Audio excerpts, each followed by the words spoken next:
What's profit, and why is it so important to everyone, not just business owners and entrepreneurs? Here's a simple quiz. When you spend $100 on a new pair of shoes, does the shop owner get to keep that $100? The answer, of course, is no. The shop owner has to pay all of his business costs, employee salaries, inventory, rent, supplies, taxes, and a dozen other expenses. His profit is what's left over. It's his payment for the time and money he spent and the risks that he's taken to keep his business going. Thank goodness for profits. Profits motivate people to work hard for themselves and make life better for others. Take the example of Bill Gates. How did he become so wealthy? The answer is that he came up with something that millions of people so wanted and needed that they reached into their pockets to pay for it. His Windows operating system, Word software, and other Microsoft products.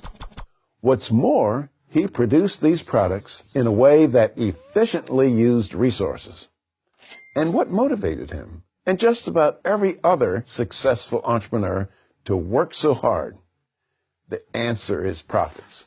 Without the incentive of profits, why would anyone spend his savings, work countless hours, and take all the risks necessary to bring their product or service to the marketplace?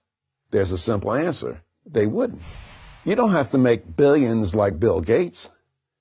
Take a Montana cattle rancher who goes out in the dead of winter, even in blizzards, to feed his cows, to keep them safe, and care for them, making huge personal sacrifices so that New Yorkers can sit down to eat a nice steak. Why does the rancher do that? Do you think he does it because he loves New Yorkers? Of course not. The rancher tends to his cattle because he wants more for himself and his family. He wants profits. You can go to the supermarket any day of the week, and if you want steak, they have it. If you want potatoes, they have them.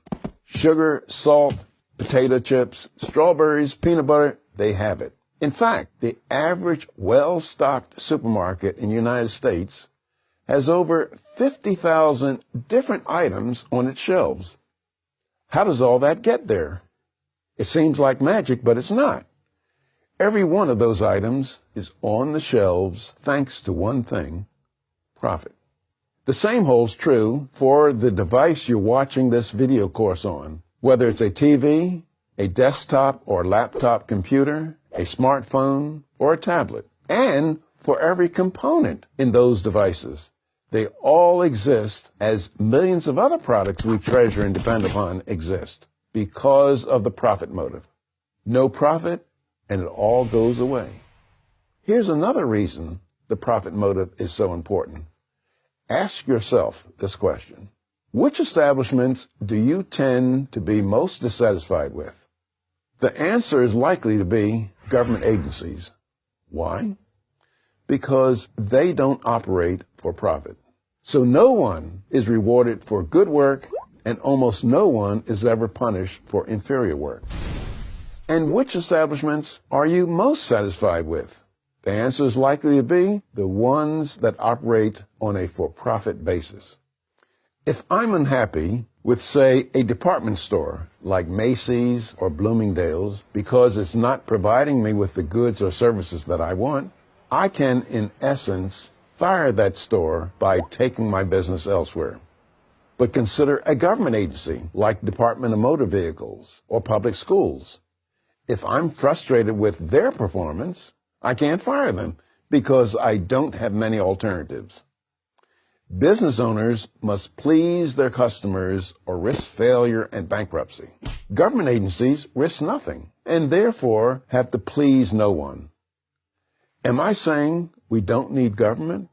That everything should be on a for-profit basis? Of course not. But what I am saying is that we should want as little government as possible. That's exactly what the founding fathers of our nation believed. They understood that the profit motive pushes people to do extraordinary things. Take that motivation away, and the world becomes a very different and darker place. I'm Walter Williams of George Mason University for Prager University.